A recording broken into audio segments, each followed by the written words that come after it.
Mini London McCluskieganj प्रकृति की गोद में बसा ड्रीम डेस्टिनेशन आपका कर रहा है इंतजार।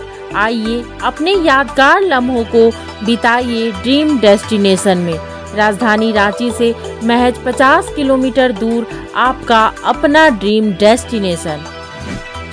राष्ट्रवादी पार्टी के अध्यक्ष शरद पवार को मुकाबला उनके गढ़ अमरावती में बीजेपी की ओर से सांसद नवनीत राणा देगी। नवनीत राणा को बीजेपी में टिकट देकर महाराष्ट्र में एक और सीट पुख्ता कर लेने का दावा किया है। मैंने पिछले 5 वर्षों से एज एनडीए की एक घटक करके अमित शाह जी, हमारे नरेंद्र मोदी जी, देवेंद्र फडणवीस जी, नड्डा साहब और बावनकुळे साहब, हमारे जो नेता जिनको बोला है, उनके ही विचारों पे मैं पिछले 12-13 वर्षों से काम कर रही हूँ और जिनको नेता माना और उनके आगे मुझे नहीं लगता है कार्यकर्ता कोई जाता है। और नेताओं ने कल फैसला करके मेरी उम्मीदवारी अमरावती से जाहिर की, तो उनके लिए उनका दिल से मैंने धन्यवाद किया, क्योंकि अमरावतीकरों की आंखों में मैंने बहुत दिनों से, बहुत समय से देख रही हूँ कि उनकी इच्छा है, क्योंकि जब से लोकसभा शुरू हुई है तब से आज तक कभी भी कमल अमरावती जिले में बैलेट पे नहीं आया है। तो उनकी इच्छा हमेशा से थी कि देश के साथ जब देश की एक उम्मीद चलती है तो अमरावती में भी वही सिंबल आए। मुझे लगता है अमरावतीकरों की तरफ से मैंने मोदी जी का कल बहुत बहुत धन्यवाद किया। कल रात में अर्जेंट में पहले सीट डिक्लेयर होती है और फिर जाके प्रवेश करते हैं, और आज मैं देवेंद्र जी को मिलने आई हूँ, दादा को हमारे, तो यहाँ से मैं दिल्ली जाऊंगी। स्थानीय स्तर पर जो भाजपा के सहयोगी दल हैं उनका विरोध भी देखने को मिल रहा है, वो नाराज है, आपको टिकट मिल गया उनके नहीं, या उनके मुझे लगता है रवि जी भी एक एनडीए के घटक करके 2014 से देवेंद्र जी के साथ थे।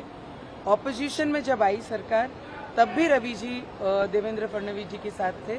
तो हम ऐसे घटक हैं कि समय आया तो साथ रहो और समय खराब है तो छोड़ दो, ऐसे घटकों में से हम नहीं हैं।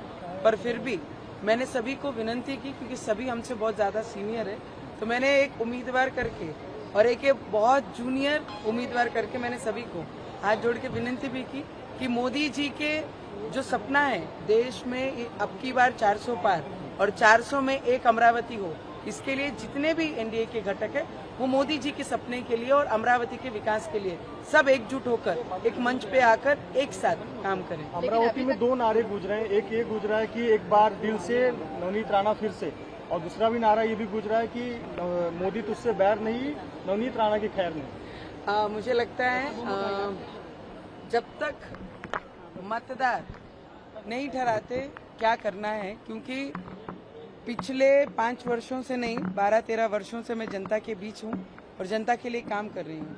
तो मुझे लगता है एक बहू के नाते भी और उस क्षेत्र में कंटिन्यू लोगों के बीच लोगों की सेवा करते हुए लोगों ने खुद मुझे आशीर्वाद दिया। जब 2019 में एक सुनामी चल रही थी उसके बीच मुझे आशीर्वाद दिया गया अमरावती में, और आज एक सिंबल के साथ अमरावती में उतरूंगी। तो मुझे लगता है ये अमरावतीकरों की ही इच्छा थी जो मेरे रूप में अमरावती में आई है।